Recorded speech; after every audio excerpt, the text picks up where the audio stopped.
آئیے دیکھتے ہیں نماز کے سلسلے میں مسلمانوں کی عموماً کیا کیا غلطیاں ہیں، اور ہم اپنا بھی جائزہ لیں کہ کہیں ہم ان میں سے کسی ایک یا کئی غلطیوں میں مبتلا تو نہیں ہیں۔ نمبر 1، نماز کی پابندی نہ کرنا۔ نماز کی پابندی نہیں کرنا۔ مسلمانوں میں ایک طبقہ وہ ہے جو جمعہ کو نماز پڑھتا ہے ہفتہ بھر غائب، ایک طبقہ وہ ہے جو عیدین میں نماز پڑھتا ہے، کوئی رمضان کے مہینے میں نمازی بن جاتا ہے، کوئی بڑی راتوں میں نمازی بنتا ہے، کوئی ہے جو اپنی سہولت سے نماز پڑھتا ہے چھٹی کے دن، کوئی ہے جو دن میں کوئی خاص نماز جو اس کی سہولت کی ہوتی ہے وہ پڑھ لیتا ہے۔ نماز دن رات میں 5 نمازیں ہر مسلمان پر فرض ہیں۔ 5 نمازیں دن رات میں مردوں پر بھی اور عورتوں پر بھی فرض ہیں۔ عورتیں بعض اوقات یہ سمجھتی کام کاج کی وجہ سے معاف ہیں، ان پر بھی فرض ہے، حتیٰ کہ بچوں پر بھی فرض ہیں جو 10 سال کے ہو جائیں، اور اس کے مکلف کون ہیں؟ پڑھوانے کے ماں باپ کہ 10 سال کا ہو کے بھی نماز نہیں پڑھتا ہے، اس کو کیا کرو؟ سزا دو، لیکن سکھاؤ کب سے؟ 7 سال کا ہو جائے۔ تو نماز کی اہمیت زندگی میں اتنی ہے کہ ایک بچہ 7 سال کا ہے، ابھی بالغ نہیں ہوا ہے، اس کو نماز پڑھواؤ۔ اگر وہ 7 سال کا ہونے کے بعد بھی 10 سال کا ہونے تک نماز نہیں پڑھتا ہے، اب اس کو سزا دو۔ 10 سال کا ہونے کے بعد بھی نماز نہیں پڑھتا ہے تو کیا کرو؟ سزا دو۔ یہاں آدمی 50-60 سال کا ہو جاتا ہے پھر بھی نماز نہیں پڑھتا ہے، آپ سوچئے اس کو کون سزا دے؟ 10 سال کا بچہ ہے اس کو بھی سزا دو اگر نماز نہیں پڑھتا ہے۔ تو حدیث اللہ کے نبی صلی اللہ علیہ وسلم کی آپ فرماتے ہیں 5 صلوات کتبہن اللہ علی العباد، 5 نمازیں ہیں جو اللہ تعالیٰ نے اپنے بندوں پر لکھ دی ہیں۔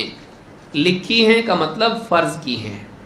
فمن جاء بہن لم یضیع منہن شیئا استخفافا بحقہن، تو جو آدمی ان نمازوں کو ادا کرے، لم یضیع منہن شیئا، اور ان میں سے کچھ بھی ضائع نہ کرے، کسی نماز کو ضائع نہ کرے، استخفافا بحقہن، ان نمازوں کو لاپرواہی ان کے بارے میں، ان کے حق کے سلسلے میں لاپرواہی کرتے ہوئے ضائع نہ کرے، کان لہ عند اللہ عہد ان یدخلہ الجنہ، اللہ تعالیٰ نے اپنے اوپر اس بات کو لازم کیا ہے، اللہ نے عہد کیا ہے کہ ان کو، اس انسان کو جنت میں داخل کرے گا۔ وَمَن لَّمْ يَأْتِ بِهِنَّ، اور جو انسان ان نمازوں کو ادا نہ کرے، فَلَيْسَ لَهُ عِندَ اللَّهِ عَهْدٌ، اللہ کے ہاں اس انسان کے لیے کوئی عہد، کوئی وعدہ، کوئی گارنٹی نہیں۔ إِن شَاءَ عَذَّبَهُ وَإِن شَاءَ أَدْخَلَهُ الْجَنَّةَ، چاہے تو اللہ اس کو عذاب دے، اور اگر اللہ چاہے تو اس کو جنت میں داخل کرے۔ اس حدیث کو امام مالک، احمد، ابو داؤد، نسائی، ابن ماجہ، ابن حبان اور حاکم نے روایت کیا، اور یہ حدیث صحیح ہے۔ اس حدیث سے بات معلوم ہوتی ہے کہ ایک انسان اگر نماز میں لاپرواہی کرتا ہے، پڑھتا ہے نہیں پڑھتا ہے، یا پڑھتا ہے تو سلیقے سے نہیں پڑھتا ہے، لاپرواہی کے ساتھ پڑھتا ہے، تو ایسے انسان کے لیے کوئی گارنٹی نہیں ہے، جنت کی کوئی گارنٹی نہیں ہے۔ اللہ تعالیٰ چاہے اس کو معاف کر دے، اللہ تعالیٰ چاہے اس کو عذاب دے۔ تو نماز کے بارے میں لاپرواہی سے آدمی جنت کے سلسلے میں مغفرت اور رحمت اور جنت کا عہد اور وعدہ اللہ کا کھو دیتا ہے۔ تو نماز کا اہتمام کر، تیرے لیے عہد ہے کہ جنت میں داخل کرے گا۔ نماز میں لاپرواہی کرے گا، اللہ تعالیٰ کی طرف سے تیرے لیے کوئی عہد نہیں، کوئی وعدہ نہیں، چاہے تو اللہ تعالیٰ تجھ کو عذاب دے، چاہے معاف کرے۔ یہ حدیث بہت اہم ہے اس تعلق سے۔ اللہ کے نبی صلی اللہ علیہ وسلم فرماتے ہیں ان بین الرجل وبین الشرک والکفر ترک الصلاۃ، امام مسلم نے اس حدیث کو نقل کیا ہے کہ بندے یعنی آدمی اور شرک اور کفر کے درمیان نماز کا چھوڑنا ہے۔ بندے کے اور شرک اور کفر کے درمیان کیا ہے؟ نماز کا چھوڑنا۔ علماء نے کہا مطلب اس کا کیا ہے؟ جیسے آدمی کہتا ہے تیرے اور تیری منزل کے درمیان تیرا دوڑنا ہے، کا مطلب کیا ہے؟ تیرا چلنا، تیرا دوڑنا یہ ذریعہ ہے اس تک پہنچنے کا، تو یہ کرے گا وہاں تک پہنچ جائے گا، یہ وسیلہ اور ذریعہ ہے اس تک پہنچنے کا۔ اس حدیث کے اعتبار سے نبی اکرم صلی اللہ علیہ وسلم نے فرمایا کہ بندے اور آدمی اور شرک اور کفر کے درمیان کیا ہے؟ نماز کا چھوڑنا، یعنی نماز کا چھوڑنا ایک ایسا عمل ہے جس سے آدمی کہاں تک پہنچ جاتا ہے؟ کفر اور شرک تک۔ لہٰذا علماء نے یہ بات بھی کہی، اس میں اختلاف ہے علماء کا۔ بعض علماء نے کہا کہ ایک نماز بھی جانتے بوجھتے آدمی چھوڑ دیتا ہے اسلام سے نکل جاتا ہے، کافر، اس کا نکاح ختم، اس کا اسلام ختم، اور اس کی بیوی اس پر حرام، اور سارے احکام، اگر مر گیا قبرستان میں مسلمانوں کے دفن نہیں کیا جائے گا، میراث میں کسی کا حق نہیں۔ بعض علماء اس کے قائل ہیں اور بڑے بڑے علماء ہیں، آج بھی عرب میں بہت سارے علماء اس کے قائل ہیں۔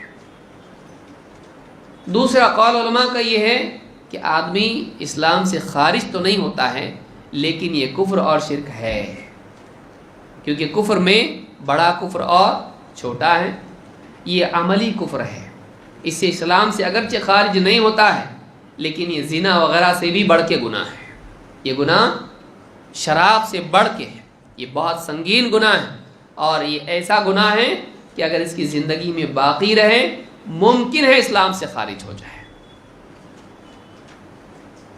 اور اگر انکار کرتا ہے ایک نماز کا بھی تو اسی وقت اسلام سے باہر نکل جاتا ہے۔ آپ غور کریں کہ ابلیس نے ایک سجدے کا انکار کیا، کیا ہو گیا؟ ہمیشہ کے لیے جہنمی، کافر، ابا واستکبر وکان من الکافرین۔ اگر کوئی آدمی کہے چلی نماز کے لیے، کہے نہیں پڑھتا میں، تم جاؤ ہم نہیں پڑھیں گے، تو ایسا آدمی اسلام سے باہر نکل جاتا ہے۔ راجح قول ہمارے نزدیک یہ ہے کہ اگرچہ نماز کا چھوڑنا کفر اور شرک ہے لیکن اسلام سے آدمی نکلتا نہیں ہے، لیکن نکل سکتا ہے کہ آدمی کنارے کنارے کنارے کنارے جاتے جاتے کب باہر نکل جائے گا معلوم نہیں، کیونکہ نماز کے چھوڑنے کی نحوست ایسی ہے کہ آدمی کا ایمان اس سے کمزور ہو جاتا ہے، اور کمزور ایمان جب ہو جائے تو کفر اور شرک میں مبتلا ہونا آسان ہو جاتا ہے۔ تو پچھلی حدیث جو ہم نے پڑھی اس سے بات معلوم ہوتی ہے کہ اگر نماز میں آدمی لاپرواہی کرے تو اللہ کا عہد نہیں ہے، لیکن اللہ چاہے تو معاف بھی کر سکتا ہے، لیکن شرک کی مغفرت ہے نہیں۔ لیکن یہاں پر چونکہ ایک وعدہ ہے، چاہے تو معاف کرے، چاہے تو اللہ تعالیٰ جہنم میں سزا دے، عذاب دے، تو اس سے بات معلوم ہوتی ہے کہ ممکن ہے کہ ایک آدمی نماز میں سستی کرے اور اللہ مغفرت کرے، اس سے وہ کافر نہیں ہوتا، اور اس طرح کی اور بھی دلیلیں علماء نے ذکر کی ہیں۔ بہرحال شیخ الالبانی اس کے قائل ہیں کہ ایک آدمی اگر نماز چھوڑتا ہے آدمی کافر نہیں ہوتا، اور بہت سارے علماء اس کے قائل ہیں۔ تو یہ پہلی غلطی ہے جو نماز کے سلسلے میں ہے کہ نماز کا پڑھنا چھوڑنا، کبھی پڑھ لی کبھی چھوڑ دی، یہ نہیں ہونا چاہیے، بلکہ آدمی کو چاہیے کہ ہر نماز اس کے وقت پر ادا کرے۔